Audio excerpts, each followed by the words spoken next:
Hello friends, good afternoon. कैसे हो? I hope कि आप लोग अच्छे ही होंगे। सो फ्रेंड्स, आज की इस वीडियो में हम लोग हिंदी भाषा का प्रैक्टिस सेट सॉल्व करेंगे। पूरे 50 प्रश्नों को हम लोग इस वीडियो में सॉल्व करेंगे। फ्रेंड्स, आज का ये प्रैक्टिस सेट सॉल्व करने के बाद आपको बहुत ही मज़ा आने वाला है, क्योंकि इसमें जो प्रश्न हैं बहुत ही अच्छे लेवल के हैं, जो एग्ज़ाम में बार बार रिपीट होते रहते हैं। तो आप लोग देख लीजिए किस तरह के क्वेश्चंस एग्जाम में पूछे जाते हैं। और ये प्रैक्टिस सेट का जो है 121वां वीडियो है। अगर आप लोग पिछली प्रैक्टिस सेट की वीडियोज नहीं देखें तो आप लोग प्ले लिस्ट में जाके देख सकते हैं। 120 प्रैक्टिस सेट की वीडियोज आपको वहाँ पे मिल जाएंगी, एंड टॉपिक वाइज की क्लासेस भी वहाँ पे मिल जाएंगी। हिस्ट्री हो गया, ज्योग्राफी हो गया, और ज्योग्राफी की जल्द कल या परसों आपकी क्लास हो जाएगी। ज्योग्राफी की जो एक क्लास बची है टॉपिक वाइज वाली, वो भी क्लास आपकी हो जाएगी। फिर नेक्स्ट सब्जेक्ट हम लोग स्टार्ट करेंगे, ठीक है।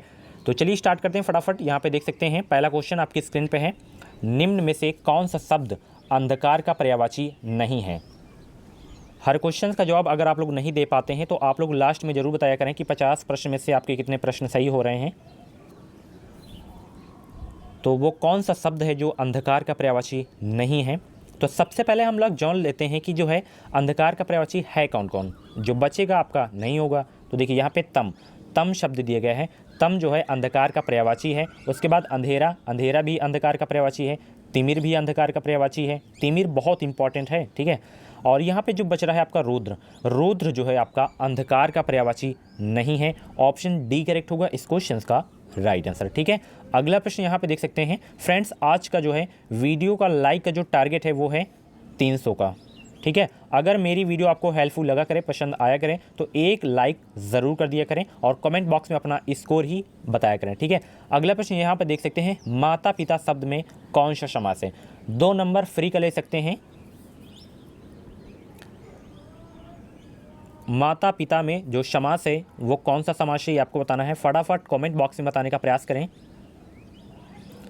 तो जिसमें बीच में जो है योजक का चिन्ह लगा हो उसमें जो है द्वंद्व समास होता है, सही, ठीक है। ऑप्शन बी करेक्ट होगा इस क्वेश्चन का राइट आंसर। एग्जाम्पल जैसे दिन रात हो गया, भाई बहन हो गया, ठीक है। माता पिता तो हो गया ही, दादा दादी हो गए, तो ऐसे में जो है द्वंद्व समास होता है। दाम लगाना मुहावरे का अर्थ है। दाम लगाना मुहावरे का अर्थ क्या है? तो दाम लगाना मुहावरे का जो अर्थ है वो है मूल्य आंकना। ऑप्शन जो है ए करेक्ट होगा इस क्वेश्चन का राइट आंसर। काफ़ी इंपॉर्टेंट क्वेश्चन है आपके एग्जाम के लिए। अगला प्रश्न यहाँ पे देख सकते हैं, रिक्त स्थान की पूर्ति कीजिए। यहाँ पे देख सकते हैं ताजमहल ... एक अद्भुत नमूना है। किसका एक अद्भुत नमूना है ताजमहल, ये आपको बताना है। तो ताजमहल जो है एक स्थापित कला का एक अद्भुत नमूना है। ऑप्शन बी करेक्ट होगा इस क्वेश्चन का राइट आंसर। अगला प्रश्न यहाँ पे देख सकते हैं, निम्न पद्यांश को ध्यानपूर्वक पढ़िए और उसमें प्रयुक्त सही अलंकार का चयन कीजिए, ठीक है। यहाँ पे एक पद्यांश दिया गया है, मेरो मन अनंत कहाँ सुख पावे, जैसे उड़ी जहाज को पंच फिरी जहाज पे आवे। इसमें कौन सा अलंकार है ये आपको बताना है। आंसर सोचने का ज़्यादा समय चाहिए तो आप लोग वीडियो को रोक भी सकते हैं। तो फ्रेंड्स, इसमें जो आपका अलंकार है वो है उपमा अलंकार। ऑप्शन ए करेक्ट होगा इस क्वेश्चन का राइट आंसर। यहाँ पे देख सकते हैं संधि विच्छेद से है प्रश्न। दिए गए शब्दों का सही संधि विच्छेद इंगित कीजिए। जैसे यहाँ पे पावन का सही संधि विच्छेद क्या होगा ये आपको बताना है। तो पावन का जो सही संधि विच्छेद होगा वो होगा पौधन अन। ऑप्शन डी करेक्ट होगा इस क्वेश्चन का राइट आंसर। परंतु का सही संधि विच्छेद क्या होगा? तो परंतु को जो सही संधि विच्छेद होगा वो होगा परन धन तु। ऑप्शन बी करेक्ट होगा इस क्वेश्चन का राइट आंसर। निरंतर का संधि विच्छेद क्या होगा? निरंतर का संधि विच्छेद बताइए कमेंट बॉक्स में। तो निरंतर का जो संधि विच्छेद होगा वो होगा निधन अंतर। ऑप्शन सी करेक्ट होगा इस क्वेश्चन का राइट आंसर। स्वार्थ का सही संधि विच्छेद क्या होगा? तो स्वार्थ का जो सही संधि विच्छेद होगा वो होगा स्व धन अर्थ। ऑप्शन ए करेक्ट होगा इस क्वेश्चन का राइट आंसर। अगला प्रश्न जो कि बहुत इंपॉर्टेंट प्रश्न है, इनमें से कौन सा शब्द जो है स्त्रीलिंग है ये आपको बताना है। दर्शना, विलासी, देश प्रेम, ग्रंथ सूची, देवी रूप, कौन सा शब्द स्त्रीलिंग है आपको बताना है। तो ग्रंथ सूची आपको यहाँ पे दिख रहा है, ये आपका स्त्रीलिंग शब्द है। ऑप्शन सी करेक्ट होगा इस क्वेश्चन का राइट आंसर। यहाँ पे आपको शुद्ध वाक्य छांटना है, ठीक है। 61 से 65 तक यहाँ पे देख सकते हैं पूज, पूज्य, पूज्य। तो कौन सा शुद्ध रूप है ये आपको बताना है। तो ये तो बिल्कुल गलत है, ये भी गलत है, ये भी गलत है। ऑप्शन सी वाला आपका सही है, यानी कि शुद्ध रूप है। ओके, अगला प्रश्न यहाँ पे देख सकते हैं, उसी तरह ग्रहिता में आपको बताना है। ग्रहित हो गया, कौन सा शुद्ध रूप है। तो ग्रहित होता है, ये आप लोग ऑप्शन डी में जो दिख रहे हैं, ठीक है, यही इसका शुद्ध रूप है। उसके बाद विराट का शुद्ध रूप आपको बताना है। तो इसका शुद्ध रूप है विराट का, कौन सा है ये आपको बताना है। ऑप्शन ए वाला है, ठीक है, विराट कोहली वाला नहीं है, ठीक है। ऑप्शन ए करेक्ट होगा इस क्वेश्चन का राइट आंसर। उसी तरह इसमें आपको बताना है कौन सा शुद्ध रूप है। तो अनधिकार होता है, ऑप्शन जो है बी करेक्ट होगा इस क्वेश्चन का राइट आंसर। अनुसरण में आपको बताना है कौन सा शुद्ध रूप है। तो इसका शुद्ध रूप है जो है ऑप्शन ए वाला, ठीक है ना। Interesting question. अगला प्रश्न यहाँ पे देख सकते हैं, दिए गए प्रश्नों में मुहावरे लोकवक्तियों का सही अर्थ इंगित कीजिए। 66 से 70 तक आपको मुहावरे और लोकवक्तियों के प्रश्न सॉल्व करने होंगे। यहाँ पे देख सकते हैं, सांप मरे और लाठी न टूटे, इस मुहावरे का, इस लोकवक्ति का अर्थ क्या है ये आपको बताना है। तो इस मुहावरे का जो अर्थ होगा वो होगा कि काम बन जाए, नुकसान भी ना हो, यानी कि सांप को मार दो, लाठी भी नहीं टूटनी चाहिए हमारी। ऑप्शन सी करेक्ट होगा इस क्वेश्चन का राइट आंसर। थाली का बैगन होना, इस मुहावरे का अर्थ क्या होगा। थाली का बैगन होना मुहावरे का अर्थ क्या होगा। तो इस मुहावरे का जो अर्थ होगा वो होगा कोई निश्चित विचार ना होना। ऑप्शन जो है डी करेक्ट होगा इस क्वेश्चन का राइट आंसर। काट होना मुहावरे का अर्थ क्या होगा। तो काट होना मुहावरे का जो अर्थ होगा वो होगा स्तब्ध होना। ऑप्शन डी करेक्ट होगा इस क्वेश्चन का राइट आंसर। पत्थर की लकीर, इस मुहावरे का अर्थ क्या होगा। तो इस मुहावरे का जो अर्थ होगा वो होगा दृढ़ रहना। ऑप्शन जो है ए करेक्ट होगा इस क्वेश्चन का राइट आंसर। अंगारे उगलना मुहावरे का सही अर्थ क्या होगा। तो अंगारे उगलना जो मुहावरे का अर्थ होगा वो होगा क्रोध में आकर कठोर शब्द कहना। ऑप्शन जो है ए करेक्ट होगा इस क्वेश्चन का राइट आंसर। विशेष शब्द कौन सा है इसमें से, विशेष शब्द कौन सा है। तो इसमें विशेष शब्द है आपका सीताराम। ऑप्शन डी करेक्ट होगा इस क्वेश्चन का राइट आंसर। फ्रेंड्स मैं आपको बता दूं, अगर आपको 2021 में यूपीएससी बीएड करना है तो आप लोग इस चैनल से जुड़िए। चैनल को सब्सक्राइब करके बगल में बेल आइकन को ऑल पे प्रेस कर लीजिएगा, ताकि इस चैनल के माध्यम से आपको बीएड से रिलेटेड इन्फॉर्मेशन मिलती रहती है। अगला प्रश्न, निम्नलिखित विशेष विशेषण युग्मों में एक गलत है, कौन सा गलत है, इसको आपको छांटना है। 72 में फटाफट बताइए कौन सा गलत युग्म है। तो सर्वसुलभ ये तो आपका युग्म सही है। ताजी रोटी ये भी सही है। भाव विहल ये भी सही है। कर्मनिष्ठ सिंगल है। ऑप्शन सी करेक्ट होगा इस क्वेश्चन का राइट आंसर। परिणामवाचक क्रिया विशेषण का वाक्य होगा, परिणामवाचक क्रिया विशेषण का वाक्य क्या होगा ये आपको बताना है। तो परिणामवाचक क्रिया विशेषण का जो वाक्य होगा वो होगा क्या होगा, वह बहुत थक गया है, ठीक है। ऑप्शन ए करेक्ट होगा इस क्वेश्चन का राइट आंसर। ऋषि संज्ञा शब्द से विशेषण शब्द क्या बनेगा। ऋषि संज्ञा शब्द से जो है विशेषण शब्द क्या बनेगा ये आपको बताना है। तो ऋषि संज्ञा शब्द से जो विशेषण शब्द बनेगा वो कौन सा बनेगा, आर्स। ऑप्शन ए में जो आपको दिख रहा है। ओके, अगला प्रश्न यहाँ पे देख सकते हैं, व्याकरण की दृष्टि से कौन सा शब्द विशेषण नहीं है। तो सबसे पहले हम जान लेते हैं कि विशेषण जो है कौन कौन से हैं। तो भयभीत जो है आपका विशेषण शब्द है, निर्भीक भी है, भीरू भी है। भय जो है आपका व्याकरण की दृष्टि से विशेषण नहीं है। ऑप्शन डी करेक्ट होगा इस क्वेश्चन का राइट आंसर। आगत शब्द नहीं है। आगत शब्द कौन सा नहीं है आपको बताना है। तो बहीन जो है आपका आगत शब्द नहीं है। ऑप्शन डी करेक्ट होगा इस क्वेश्चन का राइट आंसर। जिस वाक्य में एक उद्देश्य और एक विधेय होता है वह है, तो वह एक है सरल वाक्य। ऑप्शन जो है डी करेक्ट होगा इस क्वेश्चन का राइट आंसर। निम्नलिखित में से मिश्र वाक्य है, मिश्र वाक्य कौन सा है। तो मिश्र वाक्य आपका है, तुम यहाँ से तब जाओ जब पढ़ने की इच्छा हो। इसमें जो है मिश्र वाक्य है। ऑप्शन सी करेक्ट होगा इस क्वेश्चन का राइट आंसर, ठीक है। अगला प्रश्न यहाँ पर देख सकते हैं, हिंदी भाषा की लिपि है। हिंदी भाषा की लिपि कौन सी है ये आपको बताना है। तो हिंदी भाषा की जो लिपि है वो है देवनागरी। बहुत इंपॉर्टेंट क्वेश्चन है। ऑप्शन जो है डी करेक्ट होगा इस क्वेश्चन का राइट आंसर। स्टार लगा लीजिएगा इस क्वेश्चन में। अगला प्रश्न यहाँ पर देख सकते हैं, निम्नलिखित में से किस वाक्य में विराम चिन्हों का उचित प्रयोग हुआ है। विराम चिन्हों का जो है उचित प्रयोग किस में हुआ है, किस वाक्य में हुआ है। रमेश तुम्हारे पिता का नाम क्या है, इसमें जो है विराम चिन्हों का उचित प्रयोग हुआ है। ऑप्शन बी करेक्ट होगा इस क्वेश्चन का राइट आंसर। ओके, अगला प्रश्न यहाँ पे देख सकते हैं, गद्यांश है, ठीक है। सबसे पहले आपको इसमें प्रश्न को पढ़ना है, फिर मैं आपको इसका आंसर बता रहा हूँ। अच्छे से आप गद्यांश को पढ़ सकते हैं पीडीएफ में, ठीक है।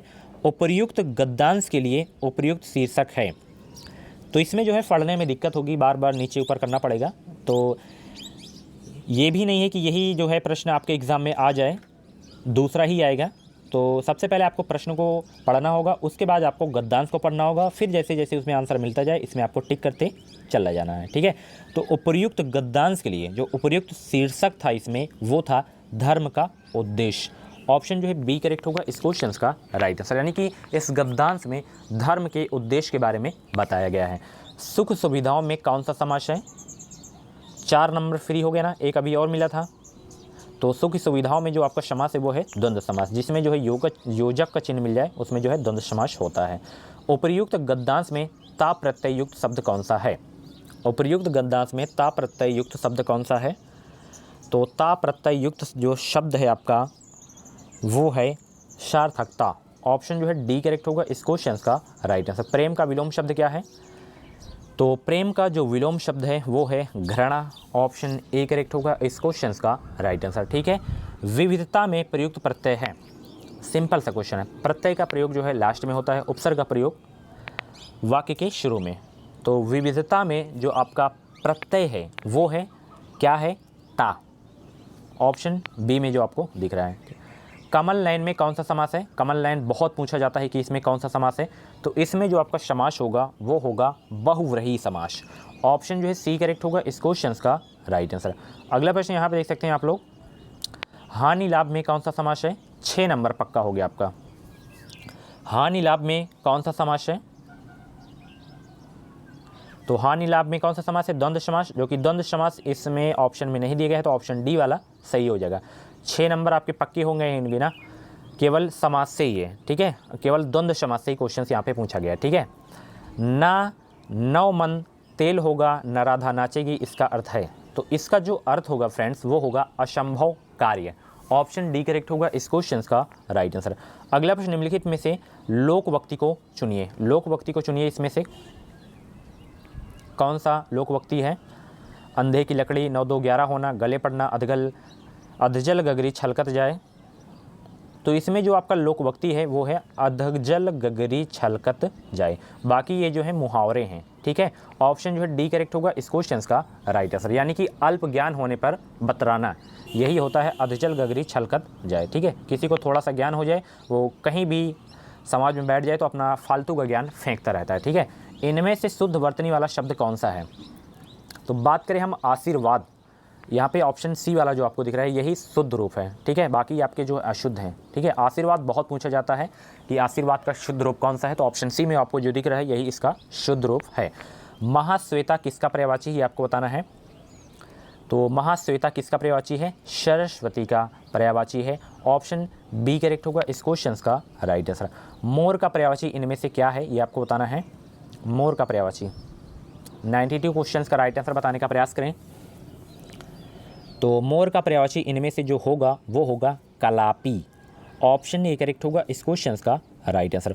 उपत्यका का विलोम है, उपत्यका का विलोम क्या होगा? अधिकतका। ऑप्शन सी करेक्ट होगा इस क्वेश्चन का राइट आंसर। मनमाना में कौन सा समास है, आपको बताना है। मनमाना में कौन सा समास है? तो मनमाना में जो समास है वो है अव्ययी भाव समास। ऑप्शन ए करेक्ट होगा इस क्वेश्चन का राइट आंसर। कतर ब्योत में कौन सा समास है? समास से इस प्रैक्टिस सेट में बहुत क्वेश्चन पूछे गए हैं, लगातार करीब 7 से 8 प्रश्न पूछे गए हैं इस प्रैक्टिस सेट में समास से ही केवल। तो कतर ब्योत में जो समास है वो कौन सा समास है? द्वंद्व समास है। ऑप्शन ए करेक्ट होगा इस क्वेश्चन का राइट आंसर। निम्नलिखित में से घोड़ा का पर्यायवाची शब्द नहीं है, कौन सा नहीं है घोड़ा का पर्यायवाची शब्द? तो अश्व तो है ही है घोड़ा का पर्यायवाची, सैंधव भी है, घोटक भी है, यातुधान जो है आपका घोड़ा का पर्यायवाची शब्द नहीं है। ऑप्शन डी करेक्ट होगा इस क्वेश्चन का राइट आंसर। पाश्चात्य का विलोमार्थक शब्द कौन सा है? तो पाश्चात्य का पौर्वार्त्य हो जाएगा। ऑप्शन ए करेक्ट होगा इस क्वेश्चन का राइट आंसर। देवताओं का उपवन के लिए एक शब्द क्या होगा, एक वाक्य क्या होगा? तो इसके लिए होगा नंदन कानन। ऑप्शन ए में जो आपको दिख रहा है, ठीक है। अगला प्रश्न यहाँ आप देख सकते हैं, अपने मरे बिना स्वर्ग नहीं दिखता का अर्थ होगा, इसका अर्थ क्या होगा? अपने मरे बिना स्वर्ग नहीं दिखता का अर्थ क्या होगा? तो इसका ये अर्थ होगा स्वयं प्रयत्न करने पर ही काम बनता है। ऑप्शन ए करेक्ट होगा इस क्वेश्चन का राइट आंसर। अगला प्रश्न जो कि इस वीडियो का लास्ट प्रश्न है, इन युग्मों में से कौन सा सही नहीं है? तो नीलो तत्पलम में जो है आपका कर्मधारय समास होता है, ये भी सही है। दशनन में बहुव्रीहि समास है। राम लक्ष्मणों में अव्ययी भाव समास है। दीवा रात्रि में जो है आपका द्वंद्व समास नहीं होता है। ऑप्शन जो है डी करेक्ट होगा इस क्वेश्चन का राइट आंसर। जिसमें योजक का चिन्ह होता है वही में उसमें जो है द्वंद्व समास होता है। तो ऑप्शन डी करेक्ट होगा इस क्वेश्चन का राइट आंसर। यहाँ पे आप लोग इसकी आंसर की भी देख सकते हैं। इसके बावजूद अगर आपके मन में कुछ कन्फ्यूजन है तो आप लोग कमेंट बॉक्स में क्वेरी कर सकते हैं। उसमें अगर आपको सही से डिटेल में इन्फॉर्मेशन नहीं हो पाती है तो व्हाट्सएप पे इन्फॉर्मेशन रख सकते हैं। व्हाट्सएप भी अगर आप नहीं चलाते हैं ना, मैसेज का रिप्लाई नहीं मिला है तो इंस्टाग्राम पे मैं ज़्यादा एक्टिव रहता हूं, तो वहां पे आप लोग मैसेज कर सकते हैं। इंस्टाग्राम आईडी की लिंक इस वीडियो के डिस्क्रिप्शन बॉक्स में मैं दे दिया हूं, तो आप लोग लिंक के माध्यम से ज्वाइन हो सकते हैं। इंस्टाग्राम पे फॉलो करके वहाँ पे आप लोग डायरेक्ट मैसेज कर सकते हैं, मुझसे कोई भी क्वेश्चंस पूछ सकते हैं। ठीक है, तो मिलते हैं अगली वीडियो पे। ये वीडियो आपको पसंद आया तो प्लीज़ वीडियो को लाइक करें, शेयर करें, और चैनल से अभी तक जुड़े नहीं आप लोग चैनल को सब्सक्राइब करके बगल में बेल आइकन को ऑल पे प्रेस कर लीजिएगा। और भी वीडियोज आपको देखनी है तो आप लोग प्ले लिस्ट में आके देख सकते हैं। प्ले लिस्ट में आपको बीएड एंट्रेंस एग्जाम का प्रीवियस पेपर्स, टॉपिक वाइज की क्लासेस, प्रैक्टिस सेट की 120 वीडियोज वहाँ पे मिल जाएंगी। Thank you.